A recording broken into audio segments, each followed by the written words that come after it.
मला या ठिकाणी सांगायचं आहे की आपण मोठ्या प्रमाणात पोलीस भरती या महाराष्ट्रामध्ये केलेली आहे।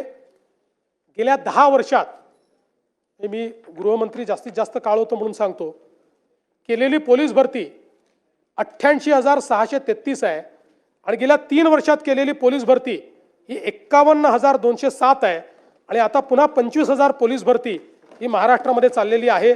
त्यामुळे एक प्रकारचा पोलीस भरतीचा रेकॉर्ड हा महाराष्ट्रामध्ये आपण त्या ठिकाणी तयार केलेला आहे। प्रतिबंधात्मक कारवाई मोठ्या प्रमाणात आपण वाढवली आहे, त्याची आता आकडेवारी देऊन आपल्याला मी सांगणार नाही। नवीन फौजदारी कायद्यांच्या संदर्भातही मी आपल्याला सांगितलंय, उशीर झाल्यामुळे त्याही संदर्भात आपला जास्त वेळ मी घेत नाही। पण अनेक वेळा आपल्या चर्चेमध्ये नेहमीच नागपूरचं नाव आल्याशिवाय आपल्याला चर्चेला काही तडका येत नाही, सावजी होत नाही तो। त्यामुळे मी आपल्याला सांगू इच्छितो की नागपूर शहरामध्ये ऑक्टोबर 2024च्या तुलनेत ऑक्टोबर 2025 मध्ये एकूण 901 गुन्हे कमी झाले आहेत, गुणात्मक बदल आहे। आणि यामध्ये हा बावनकुळेंचीच आहे, तेच लक्ष देत, मी देतच नाही, मी मुंबईत असतो, ते नागपुरात ते असतात।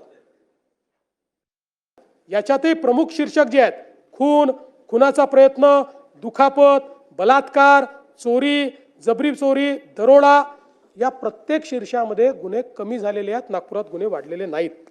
आणि मग काय काय कारवाई केली आहे ते आता सांगून आपला वेळ घेत नाही, भरपूर कारवाई झालेली आहे, त्यामुळे त्या संदर्भात जास्त वेळ घेत नाही।